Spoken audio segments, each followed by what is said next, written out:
Então, a gente queria começar com uma rodada de perguntas aqui da nossa mesa para o Hernan. Estava previsto para o pessoal de Manchester. E a gente pode depois passar as questões, se alguém quiser elaborar questões, a gente pode mandar para o pessoal de Manchester. A gente podia fazer uma rodada inicial aqui, de perguntas para o Hernan e de considerações iniciais. O que a gente pensou nessa mesa foi discutir um pouco do que eles começaram a apresentar e do Hernan apresentou, principalmente discutir essa onda de avaliação sistemática feita pelas próprias instituições, com apoio externo, sem apoio externo. A gente tem aqui duas instituições que têm feito esforços relevantes nesse sentido, o CNPq e a FINEP, como agências de fomento, e a gente também tem duas instituições que têm apoiado muito esses esforços sistemáticos de avaliação, que é o IPEA e também o GEOP. Então, a gente tem aqui os dois lados, né? Então, instituições que são agências de fomento, que financiam, que apoiam a pesquisa, que ajudam a organizar a pesquisa, e tem que fazer avaliação, e isso tem se colocado cada vez mais como imperativo, e fazer de forma sistemática, constante, mostrando impacto, né? Não só mostrando quantos parafusos, mas se a roupa está saindo mais limpa, e se não está saindo, por que não está saindo também. E, do outro lado, a gente tem instituições que estão ajudando, apoiando esse esforço de fazer avaliação de cada vez mais integrada com planejamento e tal. Então, a gente podia abrir, fazer algumas breves considerações, e aí a gente abre... a gente tem algumas questões para colocar, e também do público. Eu queria chamar o Sérgio para a mesa também, né?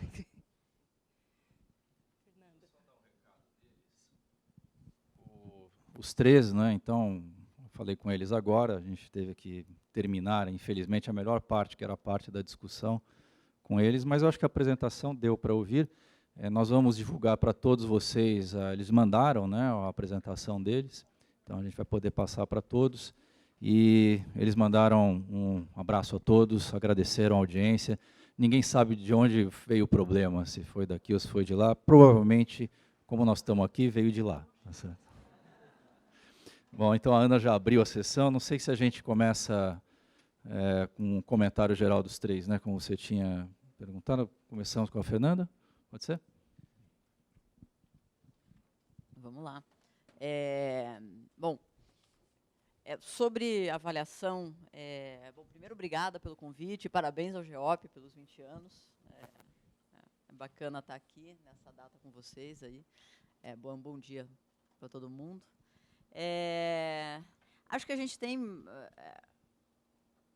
um bom caminho para andar no Brasil ainda em termos de avaliação, tanto de políticas públicas de modo geral para inovação, quanto de avaliação das instituições de ciência e tecnologia, mais pertinho, né? Quando você fala em avaliação, você pode ter vários níveis, né? A gente pode começar a avaliar uma política pública mais agregadamente, para saber se tem ou não tem impacto, enfim, até avaliar projetos de pesquisa, peer review, avaliação de instituições, etc. e tal. E cada um desses níveis, muito provavelmente, a gente vai ter técnicas, métodos, informações ou indicadores diferentes para fazer esse tipo de avaliação. Uma coisa que a gente costuma fazer lá no IPEA, que a gente tem feito muito, é a avaliação de impacto de políticas, né, públicas de inovação. Mas mesmo esse tipo de avaliação tem uma série de limitações, porque, geralmente, como é que indicador que você usa para avaliar as políticas de inovação?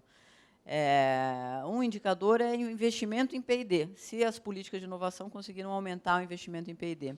É o melhor indicador? Com certeza não, porque, na verdade, você pode aumentar o investimento em P&D, mas você não gerou inovação efetivamente relevante, ou você não está gerando mais inovação necessariamente porque você está aumentando o investimento para fazer inovação. Segundo lugar, porque não necessariamente a inovação, você ter inovado ou não ter inovado, vai ser uma coisa relevante. Essa discussão de que nem sempre mais inovação é melhor, a gente tem que ter um pé atrás. Bom, para que a gente quer inovar, no final das contas?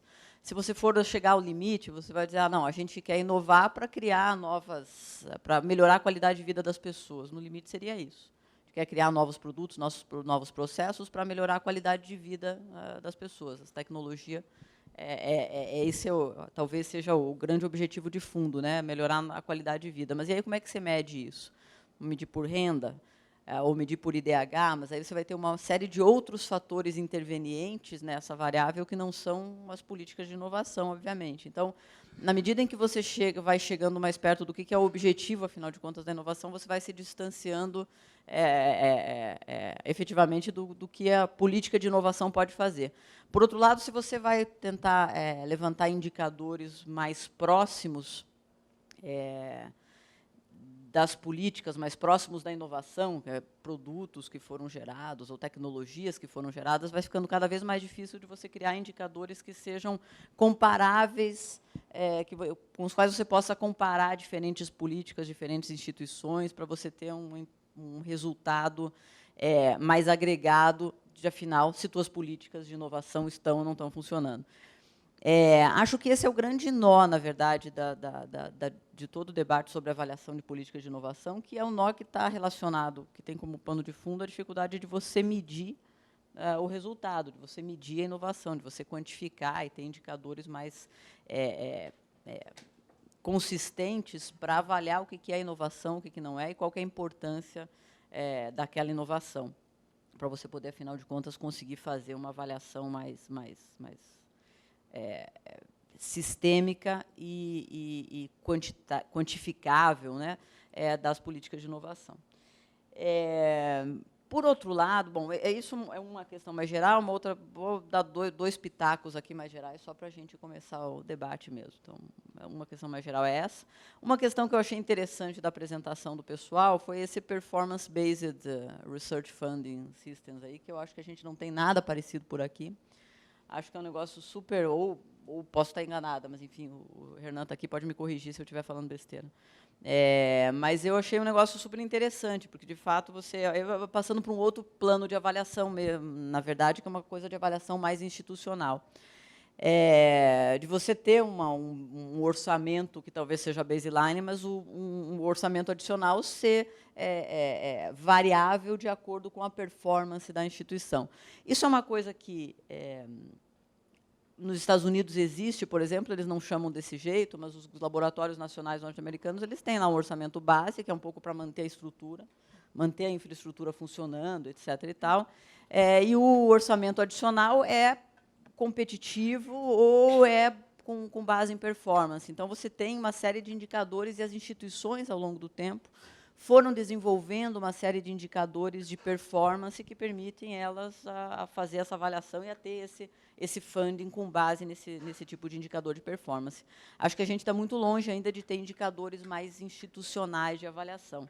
E aí vou dar um exemplo dentro de casa também, que é uma coisa que a gente está discutindo lá no IPEA. Assim, a gente trabalha muito com avaliação de políticas públicas, é importante avaliar gasto público, etc. e tal, mas a gente, dentro do IPEA, não se autoavalia. A gente não tem avaliação institucional, não tem indicadores da instituição. A instituição está servindo para alguma coisa, não está? É melhor não perguntar algumas vezes, né? Mas, enfim, a gente não tem isso. Quer dizer, mesmo nós, que somos pesquisadores, que estamos envolvidos com pensar a avaliação de políticas públicas, a gente não desenvolve lá dentro indicadores que possam avaliar a nossa própria instituição, os nossos próprios pesquisadores. E não é trivial fazer isso, mas dá para fazer. Assim, não é trivial, porque você tem que pensar, os indicadores são muito customizados para cada instituição, varia muito com o objetivo de cada instituição, você tem que ter claro muito qual é a missão da instituição para você poder ter esse tipo de indicador, mas, ainda assim, é possível você fazer um exercício e pensar em indicadores que te permitam avaliar como é que essa instituição vem desempenhando as suas funções ou a sua missão, né? Acho que era isso. Vou passar a bola aqui.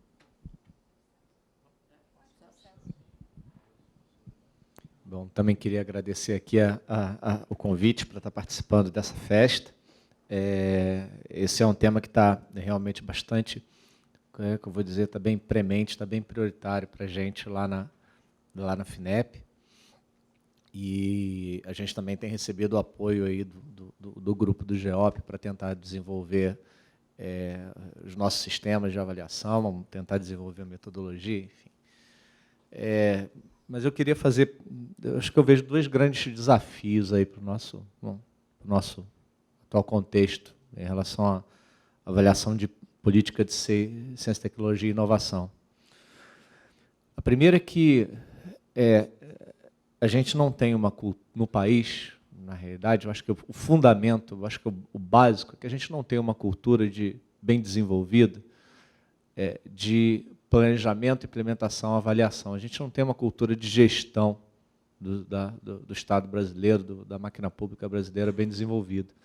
Então, isso complica muito a guerra, porque, no final das contas, a gente não tem a utilidade das avaliações, ela não retorna para o planejamento. Então, a gente não tem...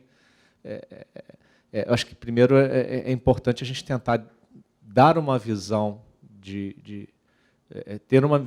tentar desenvolver uma visão de gestão para o Estado melhor, né, mais eficiente, mais eficaz, aonde a necessidade de medir, de avaliar, seja identificada como crítica, e que esses resultados venham a servir de input para novos planejamentos para a ação.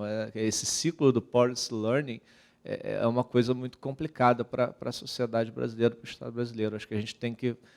Isso é essencial que a gente desenvolva essa percepção, essa cultura de avaliação, para a gente, se a gente quiser tanto desenvolver a atividade, como ter uma gestão melhor, uma maior eficácia, uma intervenção pública mais adequada. Enfim. E, por outro lado, então, isso daí cai dentro, entra junto com a observação da Fernanda, de que no país a gente não tem um performance-based.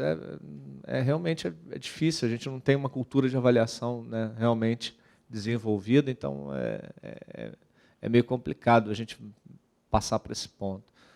E o segundo é outra coisa que a Fernanda também sugeriu, que também está dentro da palestra do Jacob, que é a questão da metodologia.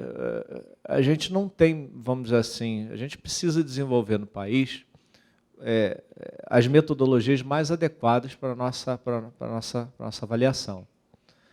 Isso é uma coisa que já vem desde 2008 a FINEP vem tentando desenvolver a metodologia de avaliação, primeiro para a subvenção e agora, de uma certa forma, para todos os seus instrumentos.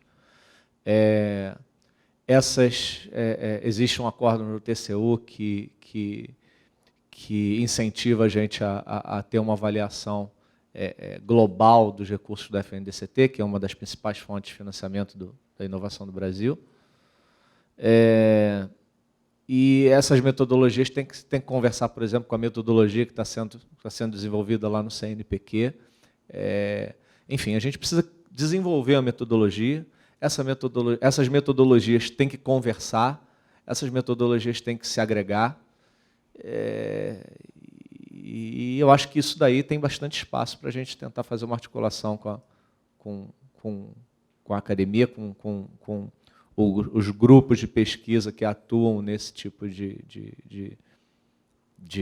nesse campo de pesquisa, para a gente poder desenvolver uma metodologia que seja mais adequada, mais realista. Entendeu? Pela fala do Jacob e do pessoal lá de Manchester, eu gostaria de ter só metade dos problemas deles, os problemas teóricos, eu queria estar só na metade do nível de desenvolvimento, né, do nível de problemas que eles estão. A gente ainda tem todo um arcabouço, toda uma coisa muito básica. A gente tem que estruturar ainda muita coisa. Eles têm mais de 20 anos, 30 anos de vantagem em relação a gente tem que estruturar ainda a nossa base, a percepção, sensibilização da importância, desenvolver metodologia. Eu acho que basicamente esses são os nossos dois grandes problemas atualmente, no atual contexto.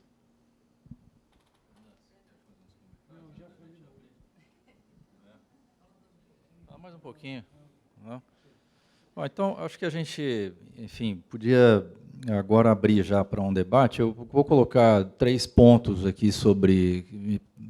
a gente abrir a palavra para a plateia também, para comentar, né? Todo mundo, boa parte das pessoas aqui, se não tem experiência direta, já pensou ou já se envolveu de alguma forma com avaliação, né? Seja a própria avaliação, seja a avaliação da instituição ou dos outros. E Assim, uma das coisas que se nota hoje no mundo é que as agências de fomento e as organizações de pesquisa começam a introduzir sistemas próprios de avaliação, né? E aí entra um primeiro ponto, que é até que ponto, até que momento, um sistema próprio de avaliação, ou seja, aquele que vai coletar os dados lá do CNPq, da FAPESP, etc., e medir impactos do que se faz, até que ponto isso pode, quer dizer, pode no sentido de é suficiente para a instituição, ou você ainda tem que contar com avaliação externa, ou seja, porque tem um certo conflito de interesse, é isso que eu estou querendo dizer, tá certo? Você se avalia a si próprio. E isso, em algum momento, vai te trazer problema. Então, qual é o sistema que tem que ser criado? Porque também eu não posso abrir mão de eu controlar e monitorar os dados das coisas que eu produzo, que é uma oportunidade imensa, né? E essa realimentação permanente, por exemplo, o que é FINEP, o CNPq, etc. Na FINEP eu conheço melhor, porque a gente está desenvolvendo um sistema interno ali da FINEP, porque todos os instrumentos deles vão gerar dados, e esses dados podem ser analisados e gerar um conjunto de informações a respeito dos impactos, tá? Eu não sei se isso, e essa é a primeira questão, se isso é um wishful thinking, né? Se é achar que a gente conseguirá fazer alguma coisa nesse sentido. Estamos tentando conexão ainda ou não?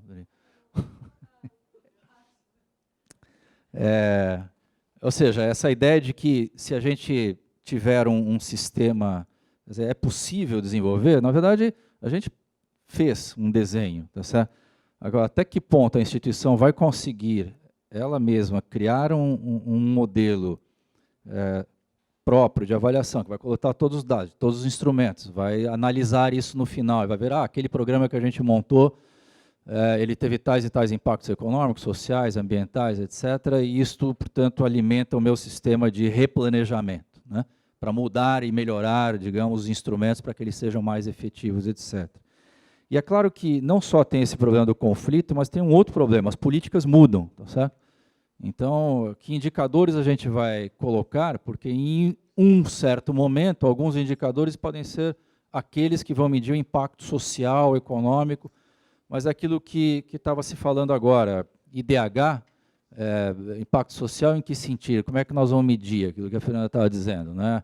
O número de eletrodomésticos que a pessoa tem em casa agora, o número de cômodos da casa, eu estou citando alguns indicadores que são clássicos dessas políticas sociais, né?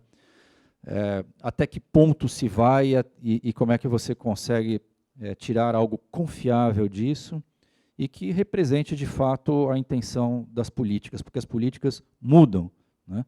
Então, se a gente monta um conjunto de indicadores para avaliar num certo momento, num segundo momento já poderão ter mudado esses indicadores. Então, tem uma natureza dinâmica ali interna na avaliação, que é um problema de ser administrado. Eu também tenho dúvida nisso, né, de como fazer. E os exemplos que a gente buscou em agências do mundo inteiro, são exemplos interessantes, mas eles são parciais. Ninguém monta assim, um sistema completo de avaliação que pega todos os instrumentos e avalia sistematicamente as coisas. Tem avaliações parciais. E até que ponto dá para avançar numa avaliação completa, etc. Está todo mundo querendo falar aqui já. Então já valeu a pena eu ter falado essas coisas, porque já estimula. Então esse é um ponto. O segundo ponto é a retroalimentação disso no planejamento, né? A gente tem, o Brasil, não só o Brasil, não é um privilégio nosso, mas eu diria que hoje, e nos últimos anos, e não vou mencionar ano aqui para ninguém ficar com o partido ou governo na cabeça, tá certo? Mas nos últimos muitos anos, é uma sequência de políticas voluntaristas, né? Eu tenho uma ideia na cabeça, uma câmara na mão, eu vou implemento uma política e eu acho que ela vai dar certo, porque eu tenho uma vontade política para fazer.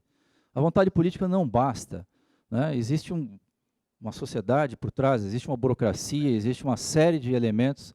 A complexidade dos fatores que intervêm no resultado daquilo que você acha que vai dar certo é muito grande, né? E, portanto, como é que você analisa essa complexidade e sai do nível que eu acho que o Brasil se encontra, de um tremendo voluntarismo, né, baseado naquilo que eu acho que é o melhor, a tal da vontade política, que é importante, mas ela, de longe, é insuficiente, né? Esse é o segundo ponto para colocar. E antes de colocar o terceiro, eu vou abrir aqui, porque eu acho que o pessoal está nervoso aqui do lado para comentar. Certo ou não, professor? Não? Eu não vou agradecer de novo, nem me apresentar, nem nada disso. Já fiz. Eu queria discutir dois aspectos que eu acho que tem muito a ver com muita coisa que foi dita. O primeiro aspecto é um aspecto que não tem nada a ver com ciência, que se chama o milagre dos 5%. Tá? Não dá para avaliar ex post. Qualquer sistema de avaliar depois que o projeto acabou, depois que a instituição fez, vai dar com os burros na água. Porque ninguém sabe, e vai ser arbitrário, o que vai ser avaliado se não foi definido ex ante. Se a missão da instituição não está clara e o mecanismo de avaliação não vai junto com a definição da missão da instituição, qualquer avaliação vai ser arbitrária. Por quê? Porque a instituição começou a funcionar, não sabia para quê, ou sabia para quê por uma definição interna, e, portanto, vai ser avaliada por outro sistema ou por si própria, o que é pior, sem um referencial inicial claro que se diga. Essa instituição serve para isso, essas são as metas, e, portanto, a avaliação vai acompanhar o resultado de atingir as metas, que têm que ser definidas antes. Então, esse é o milagre dos 5%. Qualquer projeto que não tenha uma consideração explícita a investir entre 5% e 7%, esses são os números internacionais, em avaliação. Um projeto que tem que ter em si próprio o que vai ser avaliado e o mecanismo pelo qual ele vai ser avaliado, qualquer avaliação de resultado é, no mínimo, falha. Tá? Então, esse é o milagre dos 5%. O segundo ponto que eu quero fazer, que é muito mais geral, é o seguinte: se cada instituição brasileira decidir criar o seu próprio esquema de avaliação, nós vamos execrar a memória do Chacrinha. Porque os sistemas de avaliação não vão falar entre eles. Então, o CNPq não vai conseguir falar com o FINEP.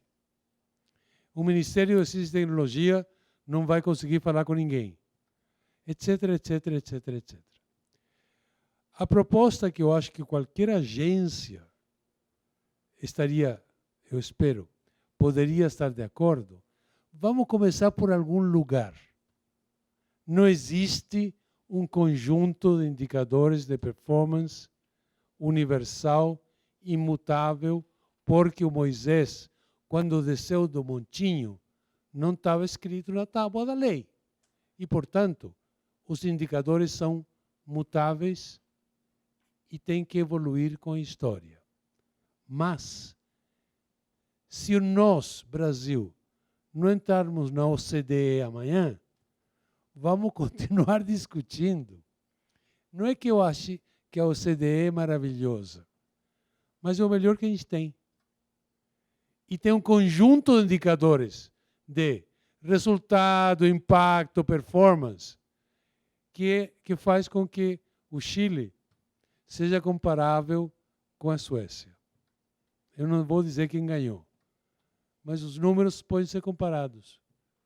Por que nós temos tão alta resistência a entrar na OCDE, usar esses indicadores e brigar por dentro da OCDE por indicadores que sejam mais adequados à nossa realidade?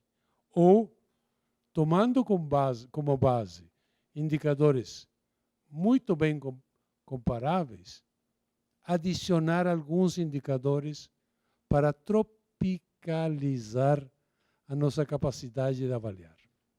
Eu acho que E são esses 2 pontos que eu queria adicionar. Poderia abrir a palavra agora e depois a Filomena. Márcio.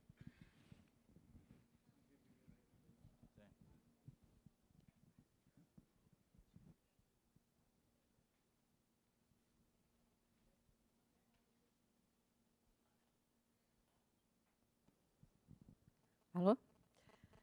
Meu nome é Filomena, eu sou da Universidade da Força Aérea. Parabéns ao GEOP, o tempo passa muito rápido, né? 20 anos. Mais ainda se for numa outra contagem, um outro indicador, não é isso?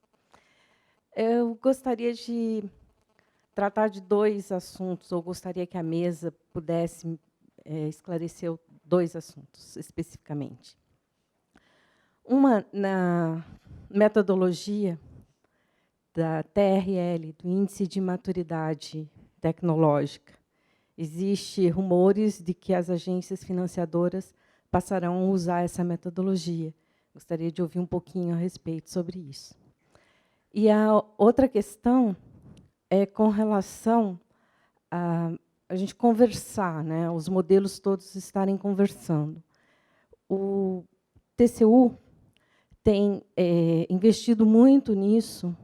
Então, todas as instituições públicas ou mistas que têm obrigatoriamente de elaborar relatórios de gestão anualmente, elas têm sido cobradas de uma única forma e já direcionando para indicadores e nessa tendência de efetividade. Então, até que ponto os sistemas que estão sendo debatidos estão lembrando dessa obrigatoriedade do Tribunal de Contas? Muito obrigada.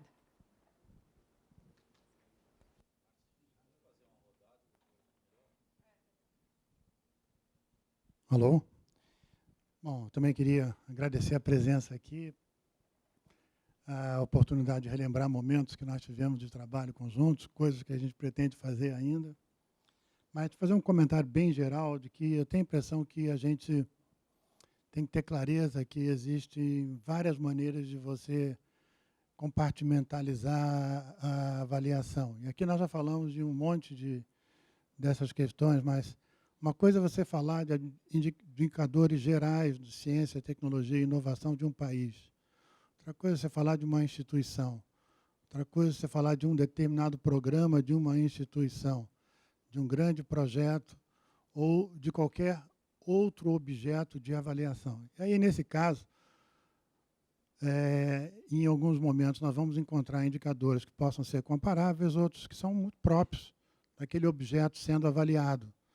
E a gente precisa ter clareza, mais do que tudo, fortalecer as nossas instituições, particularmente as universidades e grupos como o GEOP e outros, que trabalham no desenvolvimento de métodos e ferramentas para que a gente combine esses métodos e ferramentas de acordo com a metodologia mais adequada para cada caso.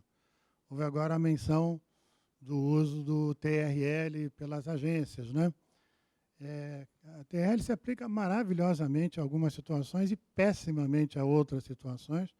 Em casos de projetos da FINEP, que nós já, inclusive, aplicamos o TRL em termos de aferir a maturidade tecnológica, porque, por exemplo, a NASA, que tem um objeto de análise, um espaço de atuação no sistema em que ela atua, em que o TRL cai como uma luva. E eles não contratam nenhum projeto junto à empresa que não seja acima de TRL 6. Agora, quem é que financia de TRL 6 para baixo?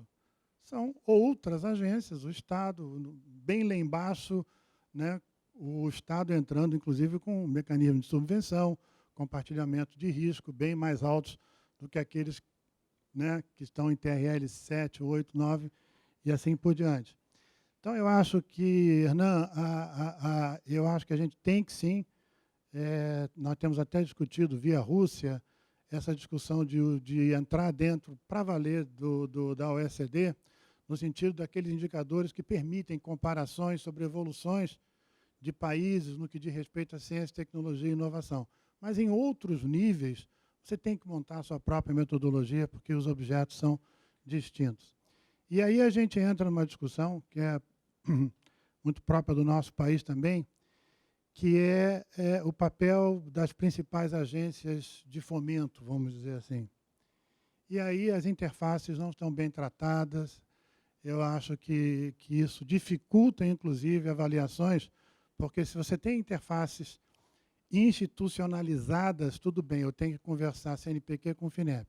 Agora, se eu tenho espaços claros de atuação, eu defino indicadores próprios para o CNPq, para a FINEP, para o BNDES, para a FAPESP e assim por diante, né? Essa discussão já vem de longo tempo. As instituições têm dificuldade de conversar sobre a gestão das suas atuações específicas, em outras palavras, exagerando, né? Vamos supor que a FINEP amanhã lance um edital universal. Né? A pergunta que caberia é dizer, cabe à FINEP fazer um edital universal? Não, isso é papel do CNPq. E assim você poderia fazer perguntas ao contrário. Eu exagerei, mas existem espaços de interface que não estão sendo bem tratados, portanto, nosso sistema, até que me prove o contrário, apresenta um nível de descoordenação tal que prejudica, sim, às vezes até não intencionalmente, a atuação de uma instituição em relação à outra, e, nesse sentido, o avanço dos nossos próprios indicadores como país, por falta de especialização no trato de algumas questões que são típicas de umas instituições e não tão típicas de outras. E um último comentário, e Hernan, eu me lembro da última conversa que a gente teve, você até tocou nesse assunto, que é a falta de diferenciação na avaliação.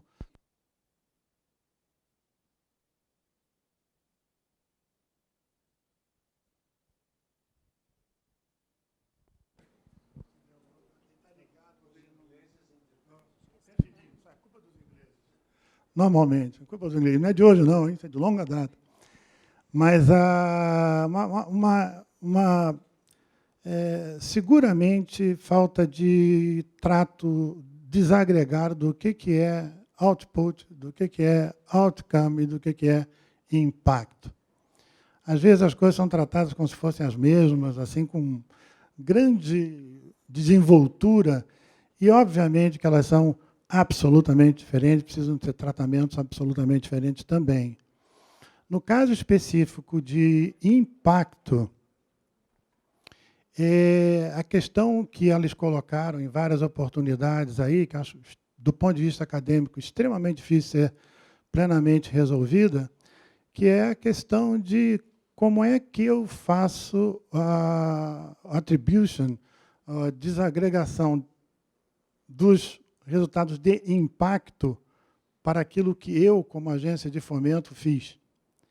Então, quando você tenta ligar IDH com a atuação do CNPq, você tem um problemão na tua mão, um excelente problema na mão. Mas isso exige muito esforço de desenvolvimento metodológico para que você consiga minimamente, com um grau de precisão minimamente razoável, verificar qual é o teu papel, né, quando você está querendo fazer ligação de IDH com investimentos em ciência, tecnologia e inovação. Em alguns casos, vêm sido feitos com uma certa regularidade, a partir de metodologias que normalmente são complexas, mas que, às vezes, quando você coloca essa questão do impacto, assusta quem está avaliando o outcome, que é muito mais fácil de avaliar. E assusta mais ainda, talvez, quem queira avaliar simplesmente resultados, outputs de um projeto ou de outro projeto. Eu concordo com o Hernan, em parte, quando o Hernan coloca a questão do ex-ante, durante e depois. O grande desafio, realmente, é que você tem uma certa obsessão por avaliação antes de começar, um completo desconhecimento do que está rolando e, às vezes, se mete a fazer depois a avaliação de outcomes e impacto. Existe um gap enorme de monitoramento que exige, inclusive pelos números, pelas quantidades de informação, de outras coisas, um esforço muito grande de melhoria da gestão da ciência e tecnologia. Equilibrar um pouco essas etapas é absolutamente fundamental e, no nosso entendimento, as próprias agências estão desaparelhadas de metodologia e desequipadas do ponto de vista, inclusive, profissional, para realmente aprofundar o seu trabalho de monitoramento do que está acontecendo. E, nesse caso, com ajuda, preferencialmente nessa fase, monitoramento pode ser dentro da própria agência. Agora, outcomes e impactos, preferencialmente com o apoio de agentes externos, né? Senão fica feio você ficar se avaliando, mostrando números bonitos, que às vezes não batem, né, Ana? Mas esses são os 3 pontos que eu queria fazer. A questão do que é que nós estamos falando, né, em termos de avaliação.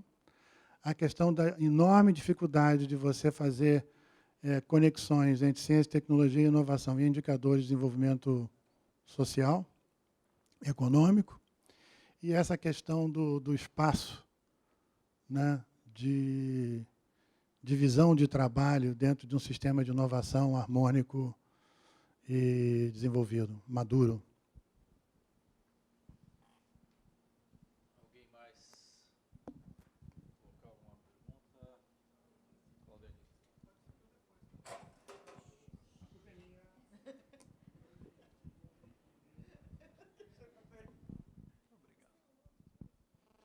Bom dia a todos. É um prazer estar aqui no aniversário do GEOP. Eu acompanhei um pouco da história como participante também, como alguém que é interessado no tema de avaliação.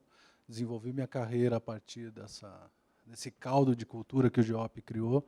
Então, eu me sinto parte disso e, para mim, é um grande orgulho estar aqui hoje com vocês todos. A minha questão tem a ver com um aspecto que o Sérgio tocou, falando das políticas voluntaristas. Qual o papel da avaliação face à existência dessas políticas voluntaristas? Porque muitas vezes a gente que trabalha com avaliação é chamado meio como minha impressão, uma força que reestrutura, legitima, tenta dar uma nova cara para essas coisas que são feitas. Esse remendo, às vezes, é possível, muitas vezes não é possível. Eu gostaria de ouvir vocês, têm uma experiência grande nesse tema. Eu cito daqui de cabeça, e talvez cometa injustiça, eu sei que tem méritos esses programas, mas eu me lembro do programa Ciências Sem Fronteiras, que é um programa de grande capacidade de mobilização de recursos, que, para mim, parece que foi estabelecido meio como raio em céu azul. Não houve uma reflexão muito extensa dos potenciais envolvidos, seja do ponto de vista orçamentário, as universidades, tudo isso, e ele é um programa existente muito grande. E como fazer a avaliação, por exemplo, de uma coisa dessa, que vem como, na minha opinião, uma política voluntarista? De certa maneira, até mesmo a Embrapa foi estabelecida dessa maneira. Também um outro programa de grande repercussão, que, se a gente pensar bem no que havia de debate anterior, tem reflexão, mas, na hora de se estabelecer, isso parece que também vem como uma política voluntarista. Então, eu gostaria de saber qual o papel da avaliação, por exemplo, de programas como esses, se a gente vem meio como uma forma de tentar resolver coisas que eles criaram, de problemas, ou tentar mesmo legitimar a existência deles para os atores que estão envolvidos. Obrigado.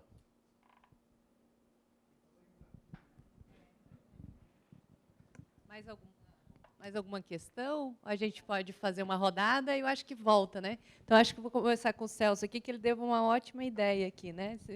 Se não tem um estudo que embasou, é voluntarista, é isso? Não, estava fazendo a brincadeira aqui, mas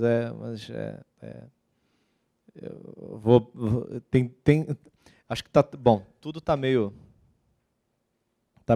relacionado, né? Primeiro falar sobre a questão ali da colega da Academia de Força Aérea a respeito da metodologia do TRL. Na gestão anterior, na gestão do Glauco, foi reformulada o 30 dias. A FINEP lançou 30 dias inovação, né? Enfim, foi mudada a metodologia de análise da FINEP. Fernanda ajudou a criar os ratings e, de uma certa forma, se pensou que deveria ser, como é que eu vou dizer, identificada, utilizada, ou, de uma certa maneira, quantificada o grau como é que eu vou dizer, de risco tecnológico envolvido no financiamento, no projeto, etc. Tanto para o ponto de vista, será que a FINEP deve apoiar ou não um projeto que tenha muito pouco desenvolvimento, que tenha muito pouco risco tecnológico, com que condições ela deveria apoiar? Será que isso deveria se refletir na política operacional e tal, tudo mais? Mas, enfim, foram feitas algumas análises lá, mas acabou não sendo adotado nenhum parâmetro. Que a gente tem hoje é o que está no FINEP 30 dias inovação. A gente está desenvolvendo o FINEP 30 dias convênios, FINEP 30 dias pesquisa.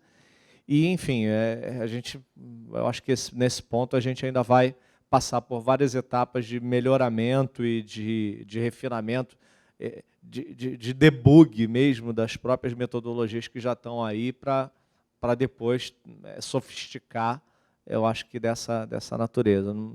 O TRL seria só um indicador para enquadrar ou classificar o projeto e definir qual seria o tratamento, o que isso impactaria em termos de política operacional. A segunda pergunta, a questão da articulação com as metodologias de avaliação, com a exigência do TCU de efetividade, claramente as metodologias que a gente está construindo lá com a ajuda do GEOP, elas têm um caráter de avaliação realmente de impacto. Agora, realmente é muito complicado você avaliar os impactos, como falou o Márcio, da política, da intervenção em ciência e tecnologia, primeiro porque você só observa no muito longo prazo, segundo que tem uma série de variáveis além da intervenção em da ciência e tecnologia, que desembocam em indicadores sociais, indicadores econômicos, enfim. O ruído do próprio ambiente econômico influencia essa avaliação. Quer dizer, é muito complicado você atribuir causalidade, né, da política, na avaliação da política de ciência e tecnologia. Enfim, a gente está desenvolvendo metodologias que tentam captar da melhor maneira possível, estimar da melhor maneira possível, qual é a contribuição, qual é o impacto da intervenção nisso daí. Então, quer dizer, a exigência do TCU de efetividade realmente está sendo plenamente, vamos dizer assim, as metodologias visam esse objetivo. A gente hoje tem o relatório de gestão, que é mais uma operação, né, a operação anual, e a gente está publicando também todo ano agora, por exemplo, o relatório de resultados do FNDCT. A gente ainda, de uma certa forma, ainda não tem muito resultado, não, porque a gente não tem informação, a gente está construindo as ferramentas para coletar as informações de resultado. E com isso a gente vai mostrar, a gente espera passar a mostrar quais foram os resultados, quais são os impactos que a gente tem da atuação da FNDCT. que, aliás, é super ampla, financia tudo. Então, como desenvolver uma metodologia que meça os impactos de uma coisa que financia bolsa, financia investimento, e investimento é venture capital, financia infraestrutura, financia tudo. Qual o indicador que você vai utilizar para quais o conjunto de indicadores você vai utilizar para agregar isso tudo? Quer dizer, então não é uma tarefa fácil, não. Uma tarefa bem complexa. E por último, a história da questão voluntarista, do voluntarismo da política. Como a gente não tem uma cultura de avaliação, a gente não tem nem avaliação, nem um planejamento bem feito, né?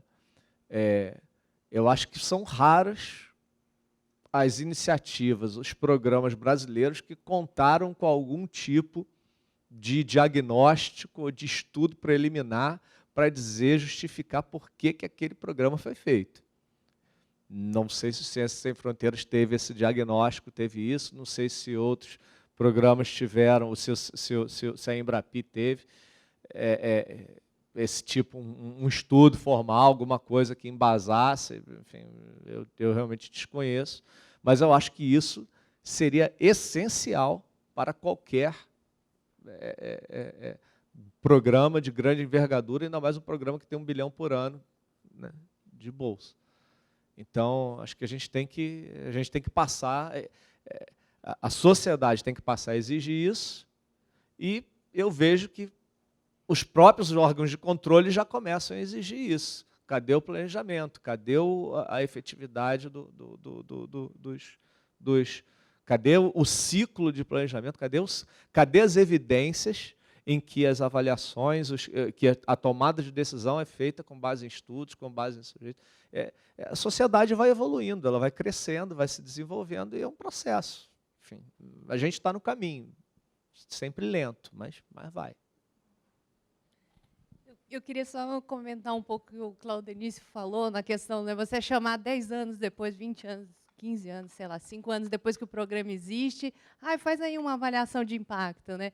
E muitas vezes você fica, mas o programa teve um desenho, você vai pegar o manual lá, não, então vamos ver a teoria da mudança que está por trás do programa, e às vezes não tem nada disso, ou não foi pensado nada antes, a avaliação vem depois.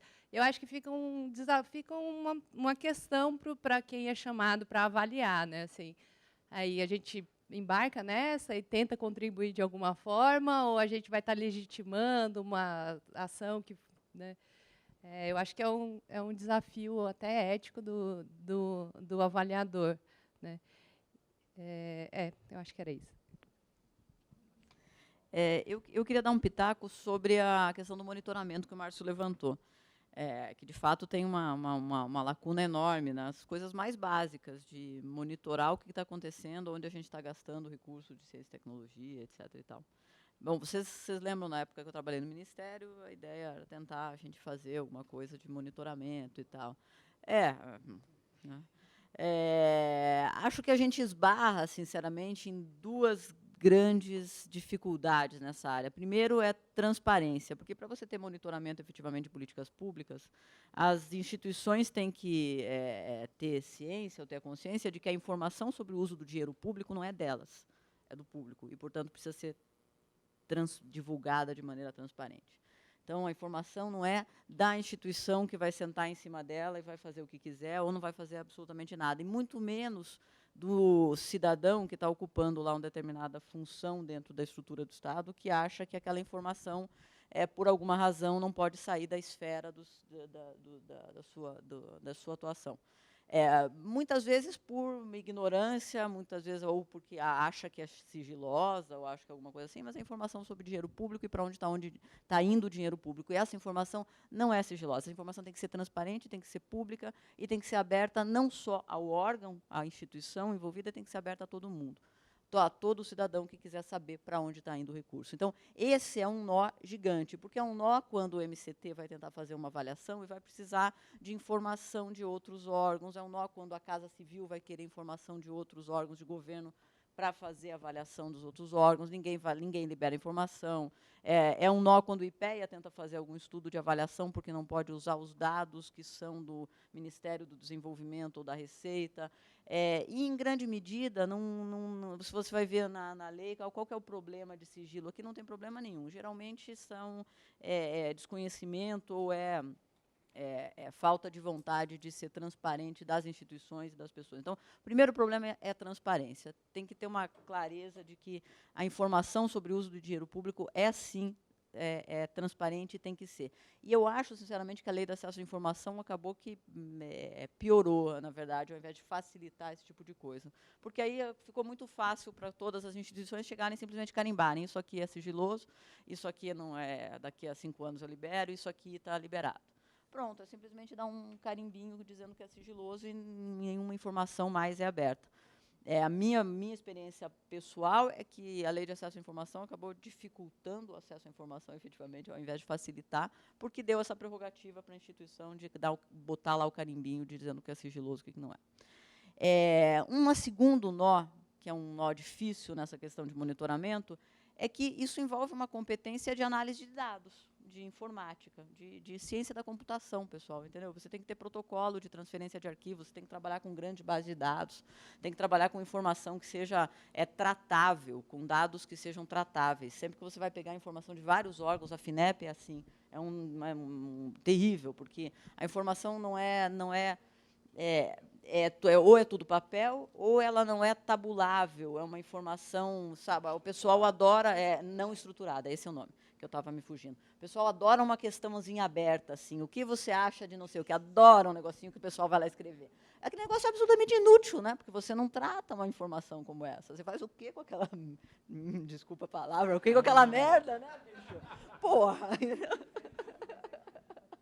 Você não faz nada com aquilo. Então, assim, tem uma competência aí, que é a competência de análise de dados, de ciência da computação, que a gente esbarra, eu acho, com falta de qualificação dentro do Estado brasileiro, mas principalmente nisso. Principalmente em análise de dados, em ciência da comunicação, em informática, pessoal, em trabalhar com base de dados e com informação. E aí eu vou, assim, sinceramente, enquanto a gente ficar amarrado, o Estado brasileiro, ao SERPRO, a gente vai continuar com esse problema e nunca vai conseguir desenvolver nada que seja minimamente razoável em termos de análise de sistemas, de informação, etc. E tal. Pronto, eu já dei as porradas que eu queria dar. Não vou nem falar do Ciências Sem Fronteiras. Você deixou para mim. Tá bom. Não, mas Ciências Sem Fronteiras, tá?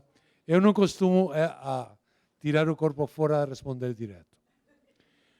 Ciências Sem Fronteiras é a mesma história que eu coloquei antes.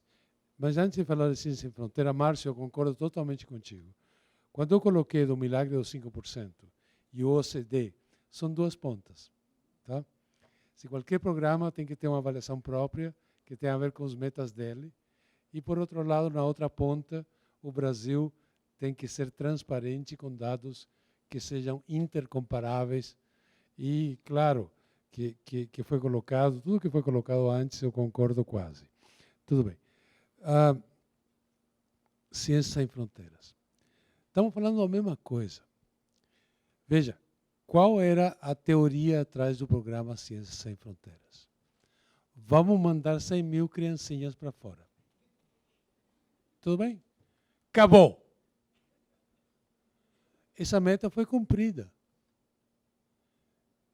Mandaram-se 100 mil criancinhas para fora. Qualquer outra avaliação é ex post. E não é uma avaliação.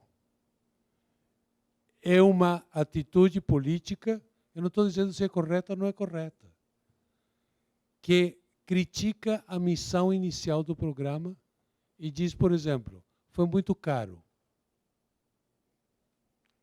Sei lá se foi muito caro. Comparado com o quê? Tá? E cai exatamente no lugar que eu coloquei de início. Não dá para avaliar por uma missão que não existia, um programa que custou 9 bilhões de reais. A gente pode discutir agora a missão do programa, não tem problema nenhum. Isso é público, é notório, tal. Mas o programa deu certo, porque ele pretendia mandar 100 mil criancinhas para o exterior. E mandou. Então, é isso que eu tenho que dizer, Ciência Sem Fronteiras. As avaliações ex post não vão nem validar uma decisão política com a qual eu concordo ou não, tanto faz. Vai validar o quê? A minha decisão política de analisar a decisão política. Acabou. O programa terminou, fase 1 acabou, e foi extremamente bem sucedida a missão pela qual ele foi iniciado. E mais, eu lamento que a sociedade brasileira não se dê conta, de verdade, e a academia muito menos, que as relações internacionais que esse país construiu via Ciências Sem Fronteiras, o Brasil jamais teve nos últimos 50 anos. O conceito de soft diplomacy se usou, usando esse programa, para que qualquer um de nós, gestores públicos no sistema federal, receba uns 5 embaixadores por dia e alguns ministros do mundo inteiro. Aí alguém vai dizer, não, mas esse cara está interessado que você mande mais estudantes para a Austrália para ganhar mais dinheiro. É verdade. Só que ninguém chegava com essa frequência à presidência do CNPq, vindo da Austrália, da Índia, da Suécia, do Chile, sei lá, há 5 anos atrás. Então, vejam, eu acho que a gente tem que ter um imenso cuidado de ver a realidade, tá?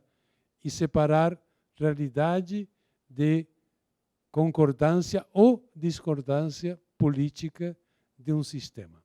Eu acho que a gente, especialmente na academia, temos que ter esse imenso cuidado. Senão, vamos agir que nem 99,999% dos jornais desse continente que jamais separam linha editorial de notícia. Tá? Nós, academia, não podemos nos arriscar a isso porque a gente perde a legitimidade. Obrigado. Bom, a palavra aberta, mais uma rodada, antes da gente fazer o intervalo. Ana Lúcia. Na verdade, eu estou me coçando aqui para fazer uns comentários em cima, continuar alguns comentários que o Márcio colocou aqui, não só relativas ao voluntarismo, como também à descontinuidade de programas e políticas públicas, o que também é um fator que atrapalha qualquer planejamento ou acompanhamento e avaliação de efetividade, impacto, qualquer outro nome, indicador que a gente queira usar. Quer dizer, ao analisarmos os últimos, não interessa quantos anos são, a gente vai ver vários programas que foram criados e morreram, ressurgiram com outro nome, em cima de um voluntarismo, o que impede, inclusive, de fazer um monitoramento, um acompanhamento ou uma avaliação efetivamente da sua implementação e possíveis correções de rumos. O que a gente observa também, em alguns momentos, aí o CGE pode até complementar, o Márcio aqui, é que mesmo em várias situações, o próprio GEOP também foi chamado para avaliar vários programas em execução, a gente dá uma certa frustração verificar que depois as recomendações e as próprias conclusões de correção de rumo não são incorporadas pelos contratantes, por questões políticas, por questões de não adequação, por uma série de outros motivos que sejam. E aí cai num outro comentário aqui que o Márcio falou, e que também é muito complicado, que é a própria preparação das equipes internas, que muitas vezes ficam tão atoladas no acompanhamento financeiro e primeiro na implantação do edital ou de uma política, A contratação de projetos no monitoramento financeiro, que isso é feito com primor, na análise de prestação de contas, isso funciona redondinho, e o tempo que se gasta para olhar isso do que efetivamente para verificar, olha, realmente quais os impactos que aquela ação, aquele edital, programa está dando. E depois temos que correr, porque eu corri muito atrás de relatório TCU para implantar resultado. Aí vem o TCU nos dizer que, ó, FNDCT, FINEP, CNPq tem que se falar. Porque, afinal de contas, o recurso do FNDCT vai para várias agências, vai para implantação em vários tipos diferenciados de instituições. Então, são coisas como essa, com problemas que não são solucionáveis a curto prazo. Primeiro, pela descontinuidade política, descontinuidade da gestão, no meu ponto de vista. Né? E isso atrapalha. Por outro lado, Fernanda levantou a questão da informação, quer dizer, foi feito todo um esforço no Ministério, o Márcio até abriu aqui, falou assim, a plataforma Aquários está aqui. Está no ar.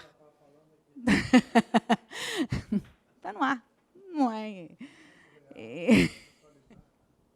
E também a própria informação. Quando a gente fala no macroação de ciência e tecnologia, efetivamente tem questões de integrar os dados se falarem.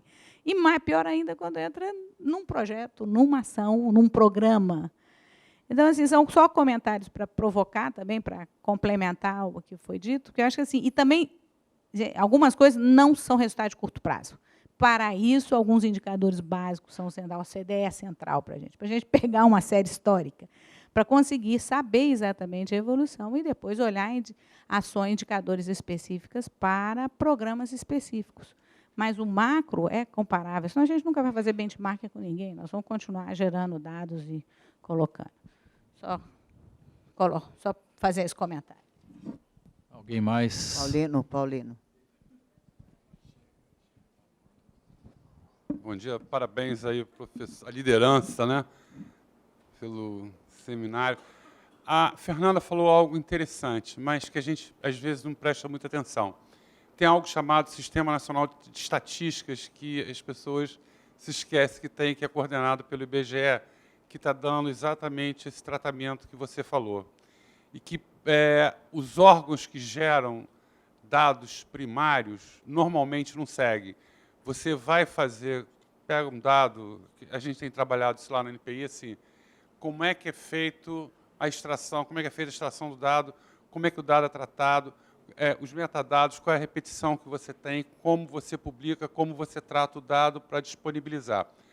A área de, por exemplo, de propriedade industrial, onde eu trabalho, todo mundo consegue fazer a extração desse dado, pode pegar Patstat, pode pegar, enfim, aquelas bases Thomson Reuters, pode pegar na OMP, dados que têm diversos problemas e todo mundo usa com uma tranquilidade, saltitando, sem saber como vai tratar. E, normalmente, quem conhece o dado não é consultado na hora de tratar. Então, acho que o IBGE está fazendo um trabalho super interessante, procurando todos os geradores de dados primários, falar assim, vocês têm que dar um tratamento específico, tem que descrever, ter os metadados, tem que saber qual é a periodicidade, com que tratamento você... Para que cada um tenha. Se tiver isso, você já tem uma condição razoável para fazer o passo seguinte, que o nosso problema é quem gera o dado primário sequer sabe o que está fazendo. E acho que esse trabalho que o IBGE está procurando, cada gerador de dados, por gerador de dados, cada ministério, cada autarquia, para que consiga ter um padrão determinado. É um trabalhozinho lá, uma equipe pequena, que eles vão em cada lugar, são 8 pessoas que trabalham na gerência de qualidade, mas acho que tem que fazer isso por aí, porque o que eu estou vendo, assim, se a gente está falando de dado, eu quero saber como é que esse dado é extraído. Ninguém sabe. Provavelmente ninguém sabe como está tratando um dado como ele foi levantado. Que dado é esse? Então, acho que é um esforço que envolve todos nós, porque, via de regra, por exemplo, nós temos um acordo de trocar dado, né? Quer dizer, lá em NPI com o IPE, e a gente tem conversado, quer dizer, isso é descrito. Mas eu vejo que outros também usam os mesmos dados de uma forma completamente Diferente, e isso é um indicador, por exemplo, de inovação, quantas patentes. Enfim, o professor Hernán fez uma colocação lá, é meio cruel, mas, enfim, é por aí mesmo. É um pouco pior. Mas eu acho que não, é sério, isso é seríssimo. Porque não se sabe sequer o que está entrando no NPI, isso é uma questão fundamental. Então, acho, porque não tem esse tratamento. Quer dizer, hoje em dia já está tendo, mas o NPI, em 45 anos, nunca teve estatística. Se eu falar isso, maluquice, nunca teve estatística. Fulano, põe um dado aí, mas, pô, faz um levantamento, pedia para 3, escolhia um ao acaso. E isso era oferecido para a sociedade. Quer dizer, você não tem sequer como é levantado. Isso não é só o NPI, não. Você vai pegar por aí, vai encontrar muita coisa. Acho que esse esforço não é só o de trabalhar com Big Data ou de informática, não é assim. O regulamento mínimo e fortalecer esse sistema do IBGE, porque sem isso a chance de fazer bobagem é razoavelmente grande. Só isso.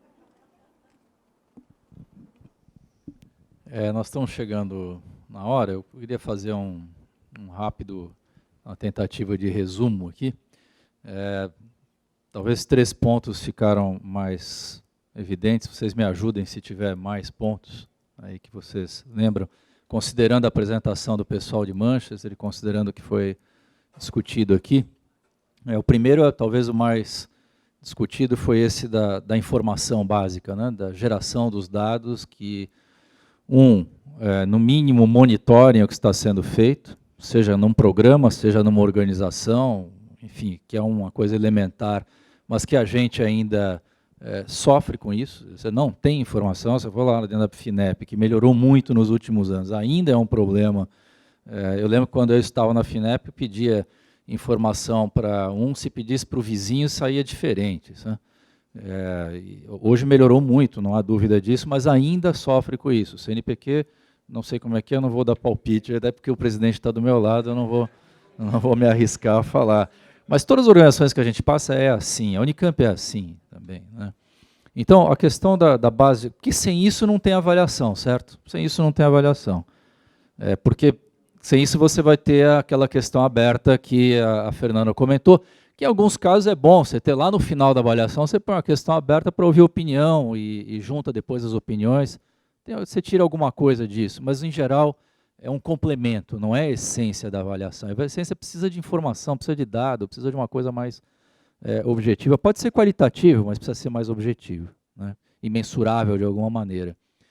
Então, falar em montar a avaliação do FNDCT, que a gente entrou nessa brincadeira, é quase um sonho de uma noite, meio absurdo até, porque as instituições não se conversam, é CNPq, é CAPES, é FINEP,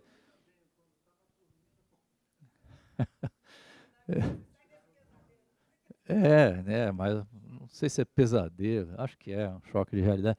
Enfim, de qualquer forma, essa parte ela é básica, e talvez isso nos leve a pensar o seguinte, tem que ser pelo menos por programa, pelo menos na hora que você bola uma política, um programa, que é o segundo ponto que eu acho que foi comentado aqui, tá bom, quais são os objetivos? Se for atender 100 mil, colocar 100 mil pessoas para estudar no centro, tá bom, mas que pelo menos isso seja de alguma maneira colocado de cara, com uma exposição de motivos, né, explicando por que 100 mil, certo? E por que a gente precisa, por razões diplomáticas, por exemplo, né, da soft diplomacy, beleza?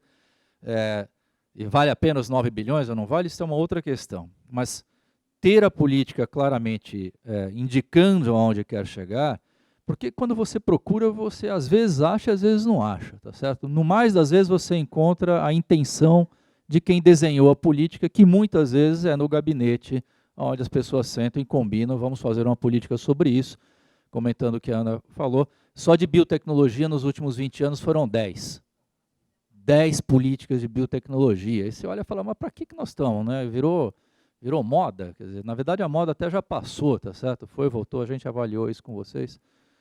Agora é nano, bio e por aí vai. Então, a política definir o objetivo, e aí o terceiro ponto ela precisa prever os recursos para isso, tá certo? Então, quando você monta, porque ninguém quer, né? Colocar 1%, 0,5% ou 5%, falar, essa política é de 1 bilhão, tanto dinheiro é para avaliação. E a avaliação, você tem um conjunto de indicadores básicos que tem que estar lá, que se refere ao objetivo da política. Depois contrata alguém fora e junta outros indicadores e cria outras coisas e complementa e faz uma avaliação de outcome ou de impacto mais completa. Mas ninguém faz isso, quer dizer, então ninguém, na verdade, ninguém deve nada para ninguém, porque você, com muita facilidade, cria um programa, cria uma política, põe na praça, e aí vem outro em cima, e ficou para trás. Ninguém se lembra se deu resultado, se a gente vai produzir biodiesel de mamona, tá certo? Quer dizer, não, mas não é isso. O sujeito senta e fala, resolvi o problema do pequeno produtor do Nordeste, ele vai produzir mamona que vai virar biodiesel, e nós vamos resolver o problema do meio ambiente, socioambiental, baita solução, só na cabeça de quem fez. Quer dizer, tudo bem, tem uma exposição de motivos? Tem, mas isso só mostra que exposição de motivos não é suficiente. Certo? Você tem que ter uma argumentação um pouco mais razoável, dados levantados para isso. A Soninha está me mandando acabar, então eu gostaria de agradecer a todos pela presença e dizer o seguinte, antes de encerrar, primeiro agradecer aqui a todos que vieram, né? Professor Hernan, Fernanda, o Celso, e os outros que vão estar aqui à tarde, já estou agradecendo, mas avisando que na parte da tarde nós não vamos ter problema de conexão, tá certo? Até porque não está prevista uma conexão no final da tarde, durante a tarde.